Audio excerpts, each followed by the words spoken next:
What's going down, y'all? It's your boy, Black Pegasus, and welcome back to Basic Plan for the Simple Man, where common sense is king. Keep sending in your questions. I try to answer all the questions that I get on Instagram, Facebook, and YouTube. Today, I wanted to talk about why you shouldn't open up for your favorite artist.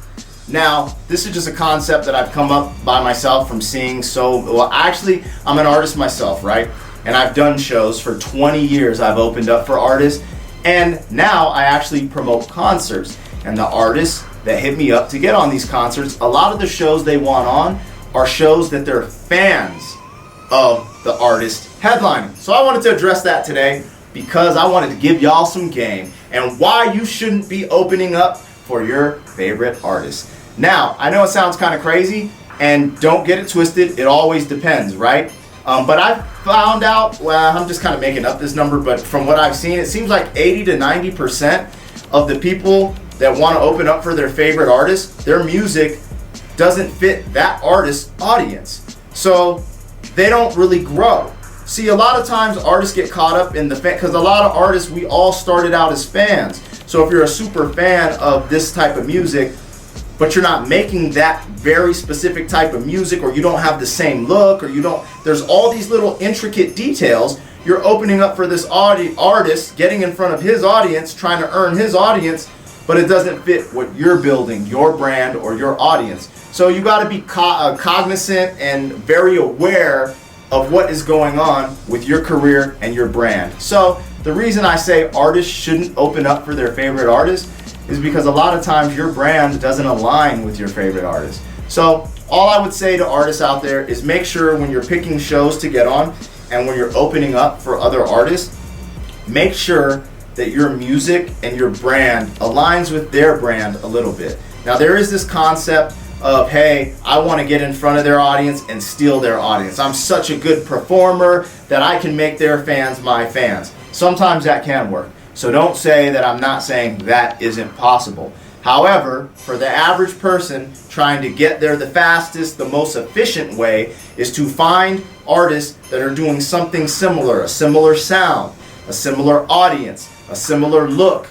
All these different things have to coincide with what you're doing for you to excel faster by doing it. Now, every show you do, you don't only want to turn over 2 to 5 people. You want to get like 50 fans if you can do that. Like, that should always be the goal. So to do that, you need to make sure you're in front of the right audience. So if you're making hardcore gangster rap, you got to be in front of a similar audience. You know what I'm saying? Some of you get it right because some of you are such big fans of the artists you like, you make very similar music and it's a similar audience. So for that, kudos if you're on your path. But however, I see a lot of people get the vision skewed.